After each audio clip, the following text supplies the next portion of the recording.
প্রবাসীদেরকে নেয়ার জন্য বিভিন্ন ভুয়া কোম্পানি তৈরি করা হয়। আমরা কিছুদিন আগেও দেখেছি যে হচ্ছে একজন না খেয়ে রাস্তায় মারা গিয়েছে। মাননীয় স্পিকার, প্রবাসীরা আমাদের রেমিটেন্স যোদ্ধা, তারাই আমাদের অর্থনীতিকে সচল রেখেছে, কিন্তু আমরা বিভিন্ন নিউজে প্রতিনিয়ত দেখতে পাই প্রবাসীদের নিঃস্ব হওয়ার ঘটনা। আমি কিছুদিন আগে সৌদি আরব গিয়েছিলাম, সেখানে প্রবাসী শ্রমিকদের সাথে কথা হয়েছে।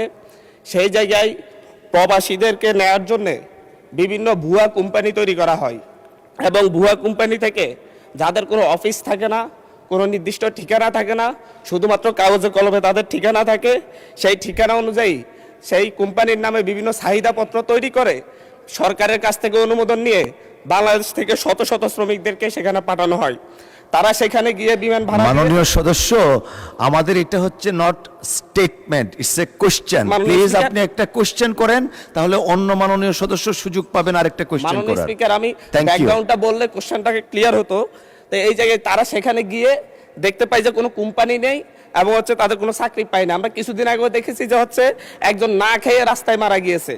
এবং এই ক্ষেত্রে আমি মাননীয় মন্ত্রীর কাছে আমার প্রশ্ন, এই ক্ষেত্রে বিভিন্ন ভুয়া কোম্পানি তৈরি করে যারা মানুষকে সাথে প্রতারণা করে বিদেশে নেয়, তাদের বিরুদ্ধে কোনো ব্যবস্থা নেওয়া হবে কিনা, এবং কোম্পানিগুলো যখন চাহিদাপত্র দেয় সেই চাহিদাপত্র সঠিক যাচাই বাছাইয়ের ক্ষেত্রে নতুন করে সরকার কোনো উদ্যোগ নিচ্ছে কিনা।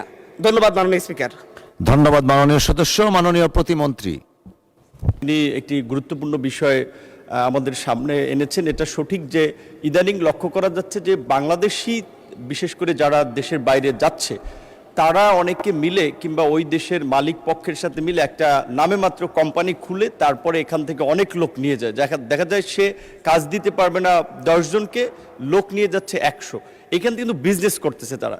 সো এখন ওইখানে যখন একটা ডিমান্ড লেটার ওখানকার দূতাবাস কর্তৃক সত্যায়িত এখানে জমা দেয়, তখন কিন্তু আমরা এটা ধরে নেই যে ওখানকার এমবাসি যাচাই বাছাই করেছে। তো আমাদের যেটা একটু গ্যাপ আছে, আমি মনে করি আমাদের ওখানকার যারা দূতাবাস বিশেষ করে ওই দেশগুলোতে আছেন, তাদের আরেকটু কঠোর নজরদারি, মনিটরিং এবং যাচাই বাছাই প্রয়োজন। এই বিষয়ে আমরা পররাষ্ট্র মন্ত্রণালয়ে যৌথভাবে কাজ করছি। আমাদের মন্ত্রণালয়ের অধীনে 27টি দেশে 30টি শ্রম কল্যাণ উইং রয়েছে। এখানে যে জনবল এবং প্রকৃত অর্থে তাদেরকে যে ফিনান্সিয়াল সাপোর্ট দেওয়া হয়, সেটা এই কাজের জন্য যথেষ্ট নয়। আমরা এই বাজেটে সরকারের কাছে বরাদ্দ চেয়েছি। আমাদের মন্ত্রণালয়ের লোকবল বাড়ানোর পাশাপাশি আমাদের পররাষ্ট্র মন্ত্রণালয়ের মাধ্যমে আমাদের রেগুলার ডিপ্লোমেসির পাশাপাশি মাইগ্রেশন ডিপ্লোমেসিকে আমরা গুরুত্ব দিচ্ছি। আশা করি আমরা কিছু এখানে প্রতিকারমূলক ব্যবস্থা ভবিষ্যতে নিতে পারবো।